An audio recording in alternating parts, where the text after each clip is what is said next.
Good morning, Stage 3. Welcome to Drama for Week 7.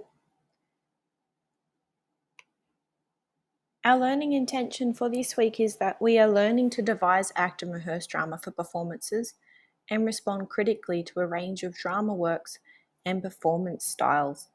So we're really thinking about devising performances and really thinking about devising or making or preparing to make the props that you would use in a drama performance today. We will be successful when we can reflect on drama traditions of communities and cultures. And we really had a look at that last week when we were looking at the different types of puppets that can be used all over the world. When we can recognise personal, social and cultural aspects in drama, so thinking about how they are used in those different cultures. For example, we looked at last week how they're used in France and we looked at how they can be used in China to portray a story and tell a story. When we can form and communicate an opinion about a range of drama created by others, we'll work on that more towards the end of this puppetry unit. And when we can identify key features of props, which in this case are puppets that are used to create drama. So last week, like I said, we had an introduction to puppetry and we looked at what puppetry is. We then talked about and looked at the different types of puppetry. So we looked at Indonesian and Chinese puppetry. We looked at Vietnamese water puppetry, Japanese bunraku puppetry, and Italian marionettes. You then went and looked at some YouTube clips and you had a look at how and where puppets were used. So we learnt that they're not just used in puppet shows, they can also be used in musicals, for example, in The Lion King. And we can see that they play quite a significant part in telling a story sometimes.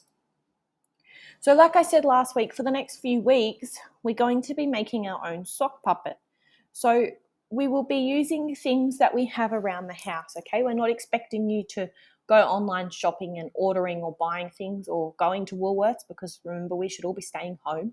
So we're thinking about what we have around the house. It might even be what you have around in your backyard to think about how you could make your puppet. Now, you're going to have to be very creative because if you don't have access to sewing utensils at home, like for example, cotton or wool or string or a needle and thread, you're going to have to think about how you can be successful in making your puppet using things that you have at home.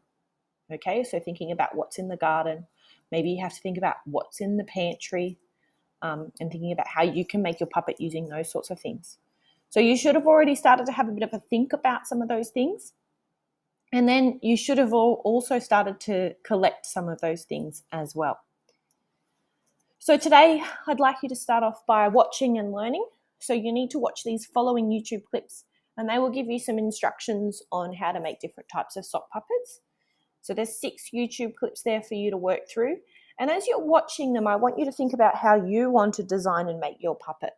So we're not making our puppet today. We won't be making our puppet till next week or the week after.